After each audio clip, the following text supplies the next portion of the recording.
Alright, what's up guys, Tactical here. Um, if you don't notice, new room here, just moved to a new place. Um, so, I'm gonna start uploading more. Uh, probably not, probably mainly MMA, but I want to do a lot of other videos about like current events and stuff. Just because I think my opinions are good in that. But anyways, holy shit. UFC 303. Wow. That card was amazing. You had a lot of young prospects delivering on the hype.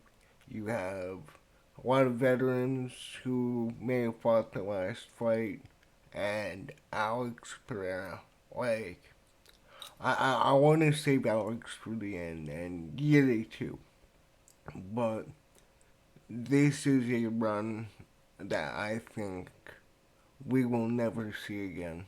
I I, I truly mean it. Like, there have been kickboxers, like, Alistair Overeem, Israel Adesanya, now with Michael Venom Page, which we'll get into that one after. There have been a lot of kickboxers, none with the power and precision that Alex Pereira has. Like, ever since moving to light heavyweight, he has somehow reached a new level in his career. Probably because of the weight cuts being a lot less severe than that. And the fact that he walked in the cage at 236 or 234, whatever it is. The guy is a heavyweight who was fighting at middleweight.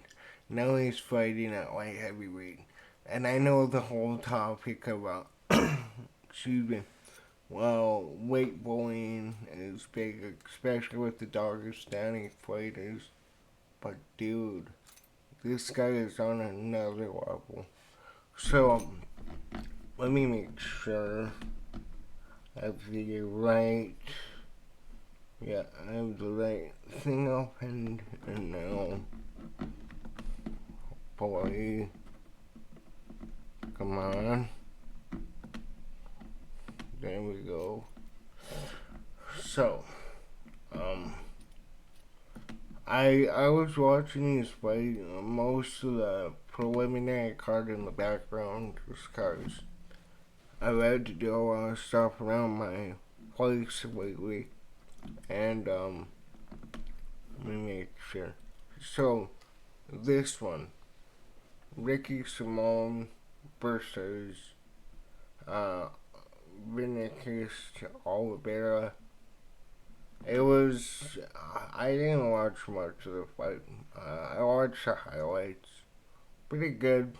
Uh, Vinicius Oliveira doubled his strikes, over doubled. And all his strikes were significant. He got he got that takedown. Ricky Simone got two. I'm sorry, I didn't watch this one that well. And then this one with Ray Cerrone or Cerulli, however you say it. Like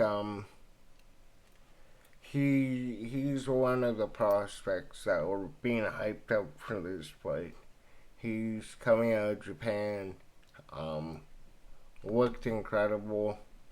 He he landed a lot of good combinations. I had to go back and watch the highlights and that for this fight. But yeah, I thought this is an alright fight. But if I'm gonna be honest though, majority of these fights were kind of lackluster. Um, Now I have to go back here. Now this one hurt me. Andre Arlovski losing a decision. Man, Like, he's old as shit. This is what we should expect. Martin Boudet, however you say it, is an up and comer, 14-2. But yeah, he had that run a couple years ago where he won 3 fights in a row.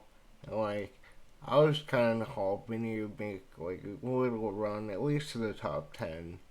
But yeah, Daniel said that that's it for Alofsky. Absolute legend. Didn't look awful in the fight, but yeah, that hurt me right there. This one too, Michelle Waterston versus Jillian Gomez. Another one where the veteran just got outworked in every single way. Um, Julian Robertson, I didn't know much about her, but she definitely is game. She's from Canada too, so I represent this shithole country. Yeah, like you can see here, she basically dominated the entire fight. It wasn't even close. Michelle Waterson though will go down, probably make it to the Hall of Fame. Like, she was very popular. Looking at her career, like, she's been a 3, 4 fight skid, but like, you look at the women she's beaten: Angela Hill, another veteran, lost to J Check. Was her good? Felicia Herrig. Like, she was never a top contender, but, she fought the big people. Fought Rose. Beat Paige Van Zandt, which, I mean, that one aged well, I guess. But yeah, never a top contender, but always a fan favorite. But, now we're on to the preliminary card. Now, Charles Jourdain versus Jean Silva. This fight, oh my god, I don't know what to think about this. Like, it was an entertaining fight with a lot of dull moments. But this knockout, dude, if you haven't seen this knockout, I was doing dishes in my kitchen. I looked over, fucking just saw that. Oh my god. Like, yeah. Jean Silva, though, you look at him, he's slowly making his way up the ladder. He's a very tall dude too. But yeah, sorry, I don't really have much to say about these fights. This one though, I do have a lot to say. Cub Swanson versus Andre Filet, or Philly, however you say it. Man, I think Cub looked good in this fight. I even had him winning. But uh, Philly landed the more significant strikes, landed 2 takedowns, 11 attempts. That was crazy to me. Just how many takedowns Cub Swanson stopped. He didn't look bad. Dana said he thinks that he should hang it up. I'm kind of thinking so too. But, he's a legend, And it's not like he isn't winning. He's been 500 lately. Lost to Chikatsi. But you look at these years, like, he's been a 500 fighter. And, like, in his prime, though, he was really good. Like, lost the hallway. Like, that's not a bad loss to have. Well said. Yeah, I forgot that fight happened twice. Um, yeah, you beat Jeremy Stevenson, beat Poirier, beat Oliveira. Like, this dude has incredible wins. But I think that's the end for him. Moving on, Joe Piper versus Mark Andre. Belleville. However you say it, I am terrible at French. This is another incredible knockout. Um, I I was I, I was shocked. Like, this fight was like watching two heavyweights go at each other. Like, and just how quick the fight was. 8 strikes. Um, it was really just one combination that ended the fight. Um, I thought Joe Piper looked incredible. You look at him, oh, indigestion. You gotta love it. You look at him, he definitely has potential. Lost to Jack Manson, lost to Manshard, but I think he definitely has a place in the middleweight division. He's still young, damn it. Come on here. Yeah. Was that it? Yeah. Now the main card. This one, yeah, wait. The main card, I have a lot more to say on. This fight right here. I thought it would have been a lot better than what it turned into. Um, Initially, I thought Michael Venom Page won, but then again, I kind of biased. I loved Michael Venom Page, but yeah, it was it was very close. Wasn't the fight we expected. Um, Michael Venom Page, however, was able to reverse one of the takedowns, and he had a decent amount of control time, but just did nothing with it. And then Ian Gary got on his back and did nothing with it. Honestly, a very boring fight. This fight should have been much better than what it was.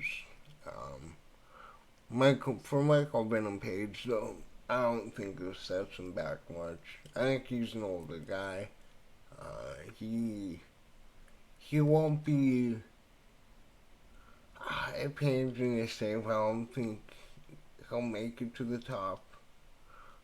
It's just fighting in the UFC. It's a different animal. You hear everybody say it, but it's so true.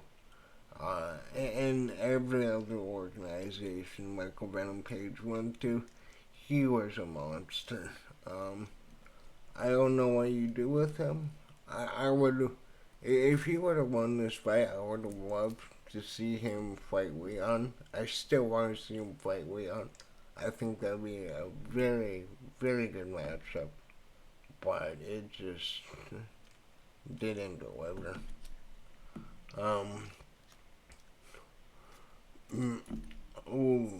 This fight right here. Bueno Silva versus Chason. However you say it.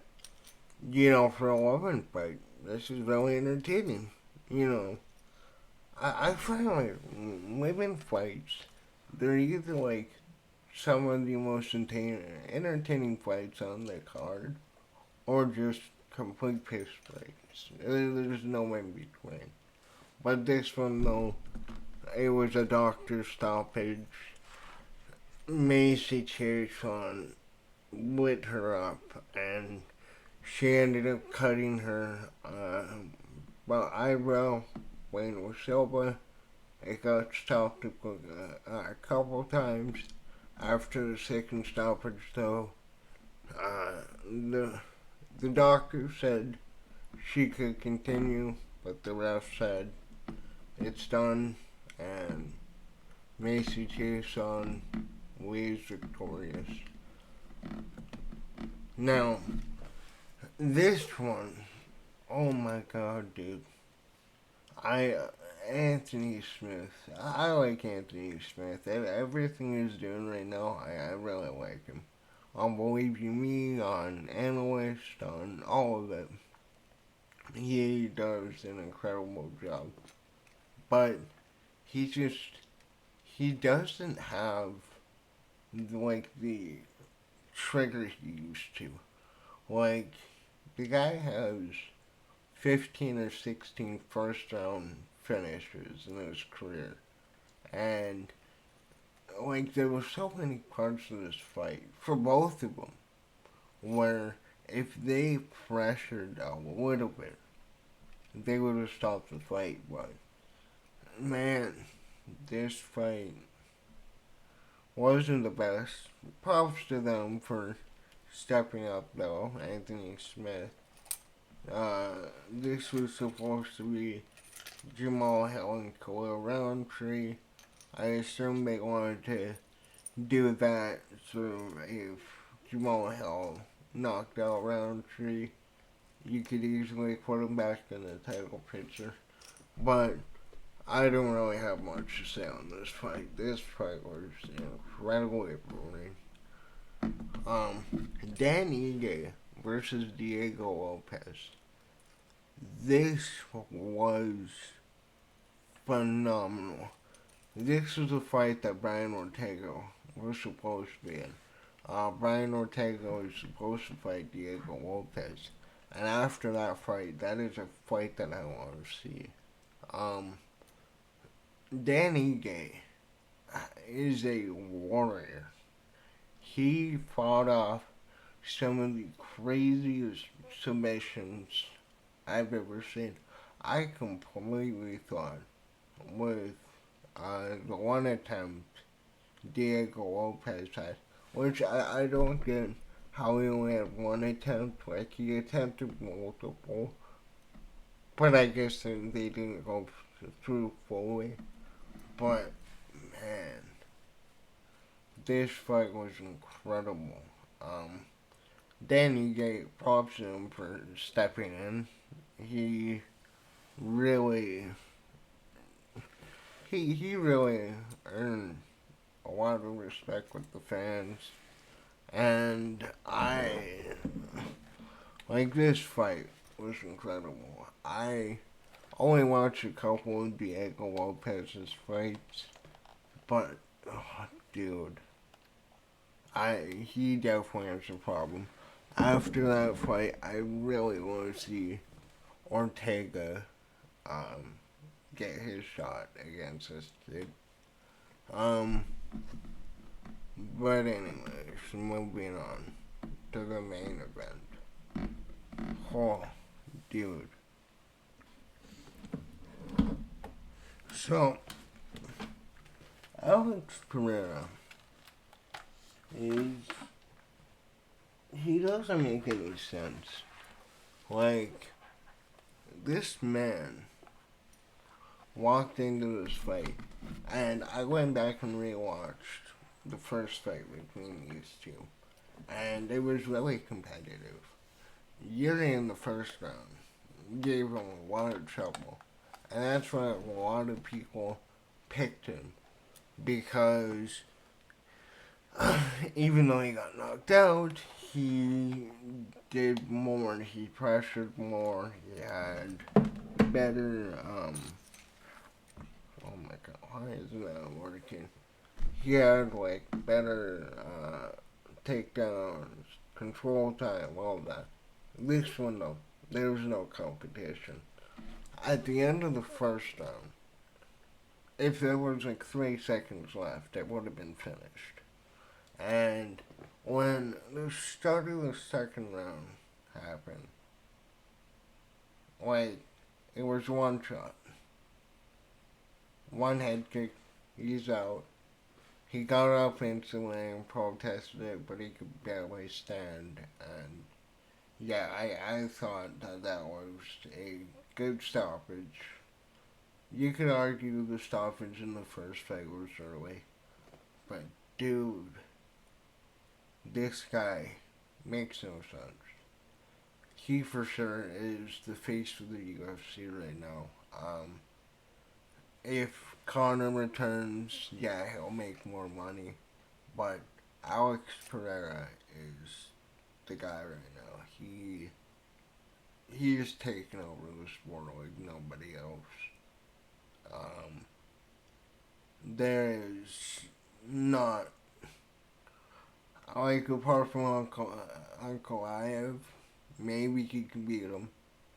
If he gets past him, though, I think there's nobody in light heavyweight that can beat him. Unless Israel Adesanya comes up to light heavyweight, which I think he might do. There's just nobody left for Pereira after Uncle Iev. This dude, he, like, and let's just go to his record. Um, like, this guy's been kickboxing since the late 90s. But in his MMA career, he lost to a submission, rear naked choke in the third round. The next fights, KO punch first round, TKO second round, KO punch first round, TKO flying knee, and his UFC debut, Bruno Silva, which for some reason everybody picked Silva. Unanimous decision, great fight. Sean Strickland sent him to the Shadow Realm in the first round, who then went on to beat Izzy. Then, in the Izzy fight, he lost 4 rounds, was losing 5, and he just walked up to Izzy, threw a combination, put him out on the street. You can say whatever you want about early stoppage and that. He wasn't defending himself. Then obviously, Izzy won the second MMA fight, which Pereira was winning, and then he got caught because Adesanya was playing posse. Then when he moved up to light heavyweight, split decision against Jan Blachowicz. A lot of people like bring up this fight as Jan Blachowicz should have won it, which I could totally see why, but he did well. Like, he outstruck him. He struck with the wrestling to begin with, but after a couple rounds, he was able to get with it and edged it out. Then, first fight with Yuri Prohaska, dropped him, finished him with elbows. Jamal Hill at UFC 300. This wasn't even close.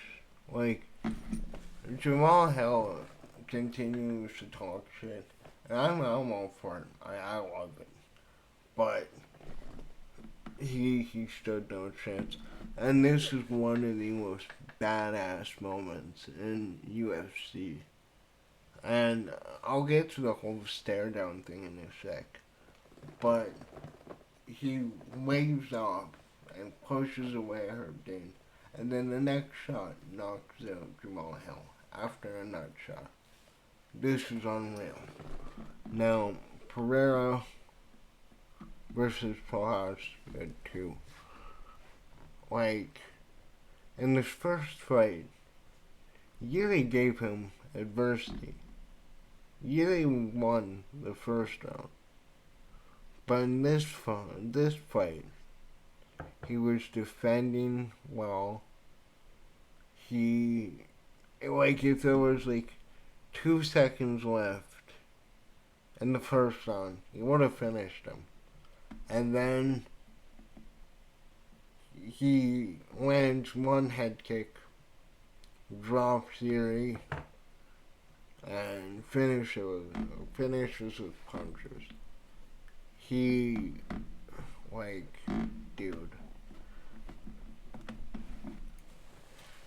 In the Conor, in the Conor McGregor era, he Conor was nowhere. He was untouchable. He really was. Uh, like everything he did was nothing short of spectacular. Uh, Defeating Alvarez the way he did, knocking out Aldo in like 7 seconds. Or it was 13, never mind. But Alex Pereira has shown that he is the guy. And there's no way around it. He will show up whenever and wherever. Like, this is the second card he saved. And same with Yuri too. Yuri and Alex saved the Madison Square Garden card. And then they saved International Fight Week. But for both these men to turn around after UFC 300 is incredible. And for Alex Pereira being a UFC, being the light heavyweight champ, the most prestigious weight class in the UFC, he's not slowing down. He wants his next fight tomorrow. Like, we could possibly see him on the Madison Square Garden card. We could probably see him even before that. Like, there is really not, like, there's nobody that compares to this. Like, apart from Jan Blachowicz, which he won, and Israel Adesanya in the second fight, he has no competition. Maybe Ankalaev can give him adversity. But, like, if Alex Pereira wasn't there, this title would be plain hot potato. Like, you remember when Jones retired from light heavyweight, and he announced he was gonna take time off, bulk up to heavyweight. That title was being exchanged with hotcakes. Yuri wins it, then relinquishes it. Glover wins, Jan wins it, and then Glover won it, and then Jamal beat Glover, and then Jamal relinquishes, and then Pereira wins it in the first fight with Yuri. Like, this guy still has a couple years left in MMA. He's only been in the UFC for 2 years. Little over 2 years. And he already has a Hall of Fame career. He's one of the most active guys, champion or not. And, my opinion, he's a couple fights short of being in the GOAT conversation. If he isn't already. Combat sports athlete, overall, I'd probably still give it to Jones. But he's top 3. I put him over Silva at this point. GSP, that's a tough one. John Jones has every accolade in the way you can possibly think of. But with Alex Pereira, what we're witnessing something that will never be done again. There will never be a champion this active. Like, ever since Connor's last fight, this guy did what Connor did. Yeah, he didn't defend the middleweight belt. Neither did Connor. Connor never defended his belts. He's the only guy since John Jones and Daniel Cormier that was able to defend the light heavyweight belt multiple times. Like, there's just no way around it. This guy is an all-time great, and we are witnessing history. Let me know in the comments down below. What did you think about this fight? Um, what do you think Alex Pereira's ceiling is, and where does he rank among the all-time greats? Other than that, some tactical later.